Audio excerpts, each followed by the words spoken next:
రాష్ట్రంలో తమ చేతగాని పాలనను, అసమర్థ పాలనను కప్పిపుచ్చుకోవడానికి డైవర్షన్ పాలిటిక్స్లో భాగంగా ఈ రకమైనటువంటి దాడులకు పుసిగొలుపుతూ ప్రజల దృష్టిని మరల్చడానికి ప్రయత్నం చేస్తున్నారు చంద్రబాబు నాయుడు గారు. అసలు ఏ రకంగా శాంతి భద్రతలు గాడి తప్పాయో ఈ యొక్క ఘటనలన్నీ కూడా స్పష్టంగా తెలియజేస్తున్నాయి. శాంతి భద్రతలను కాపాడాల్సినటువంటి పోలీసులే ఈ యొక్క తెలుగుదేశం పార్టీ శ్రేణులు చేస్తున్నటువంటి దాడులను చూస్తూ నిమ్మకు నీరెత్తినట్టు వ్యవహరించడం చూస్తుంటే చంద్రబాబు నాయుడు గారి ప్రోద్బలం ఏ రకంగా ఈరోజు వ్యవస్థలపైన పనిచేస్తుందో కూడా స్పష్టంగా అర్థమవుతుంది.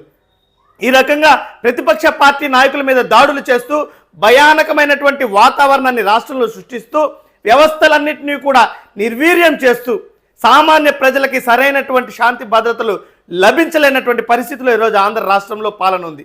రాజ్యాంగబద్ధమైనటువంటి పాలన పోయి రెడ్ బుక్ రాజ్యాంగం అమలులోకి వచ్చినటువంటి రాష్ట్రంగా ఈరోజు దేశంలో ప్రతిష్టకు భంగం కలిగేటువంటి విధంగా ఆంధ్ర రాష్ట్రం తయారైంది.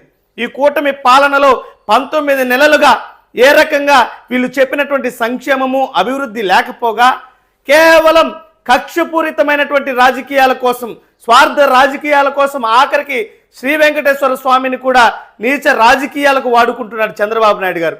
చంద్రబాబు నాయుడు గారికి ఈ రకమైనటువంటి సంస్కృతి కొత్త ఏమి కాదు. గతంలో అనేక సార్లు కూడా ఈ రకమైనటువంటి రాజకీయ విద్వేషాలకు పథక రచన చేసినటువంటి వ్యక్తి చంద్రబాబు నాయుడు గారు. ఇప్పటికైనా కేంద్ర ప్రభుత్వం ఆంధ్ర రాష్ట్రంలో జరుగుతున్నటువంటి అల్లర్లు, విద్వేషాలపైన దృష్టి సారించాలి. రాష్ట్రంలో రాష్ట్రపతి పాలన కూడా విధించాలని చెప్పి మేము డిమాండ్ చేస్తున్నాం.